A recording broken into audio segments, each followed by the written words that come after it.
This is Starving Writer's cookie recipe, because I've got almost nothing in the cupboard to eat, and I've got some flour here. I put 2 cups of that. I put 1 cup of sugar. See what they've done there? Daddy, Sugar Daddy. See how they've made a hilarious and humorous joke.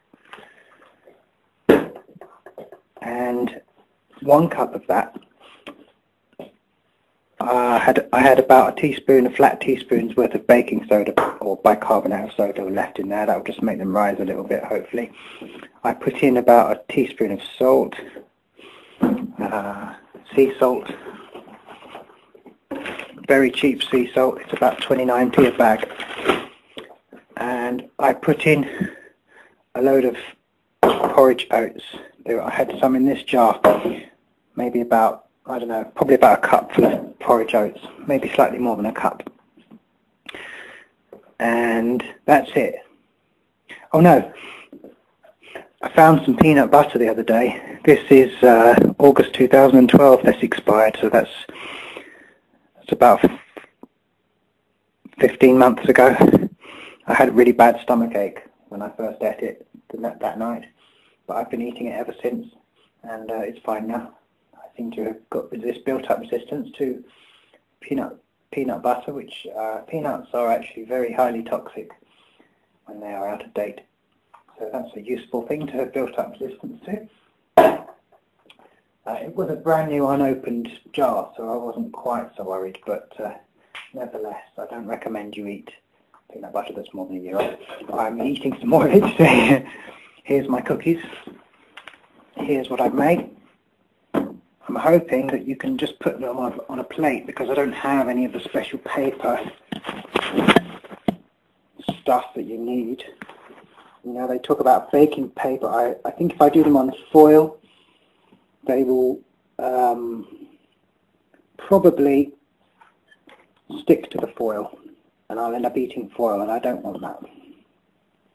So I'm putting them on a plate. I'm hoping they feel good. There shouldn't be any bugs in them, because that's why the oats were in a jar, because we do sometimes get a few little bugs after my flour.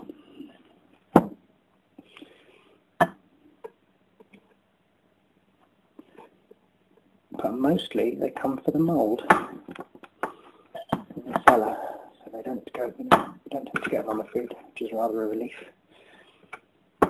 So I had a little bit of ordinary butter as well, not much. I had a small amount of ordinary butter left over, like 1 knife's worth. So I'm going to plunk them on a plate like this. I might need 2 plates actually by the look of things. I'm going to chuck them in the oven and make damn sure I don't overcook them, because that's the last peanut butter. So I've done them like this now. Squash them out a bit, because I think they're going to end up quite big. Like I say, I hope they're okay. I hope it's alright to just put a plate in the oven like that.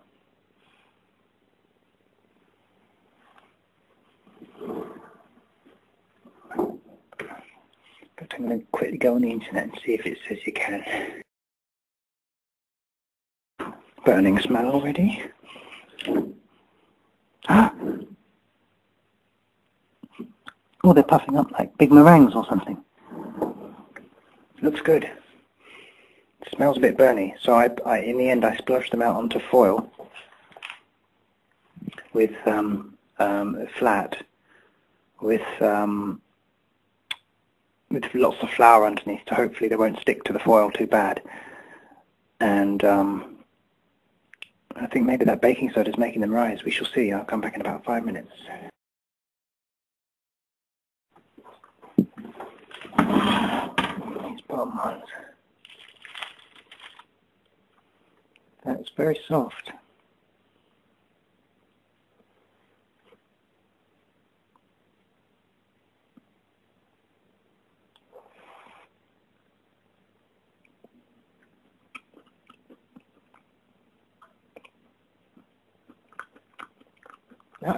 It's a soft cookie.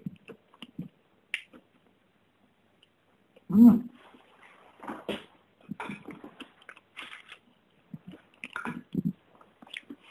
So there's our first pour.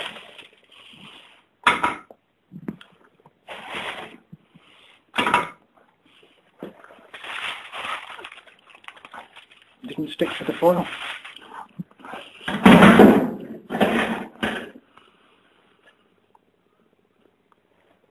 Top ones seem to need a bit longer. So there, look at that. Massive cookies. Quite soft. Hard on the bottom, not that hard. They're just right.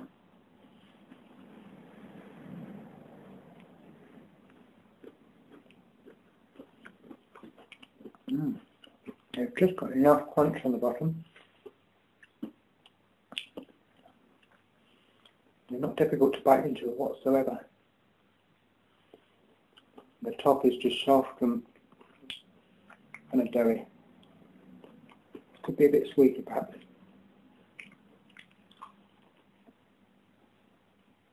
They're really nice.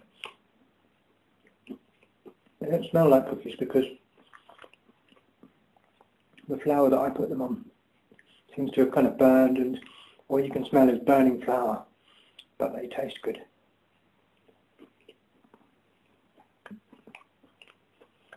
Homemade cookie.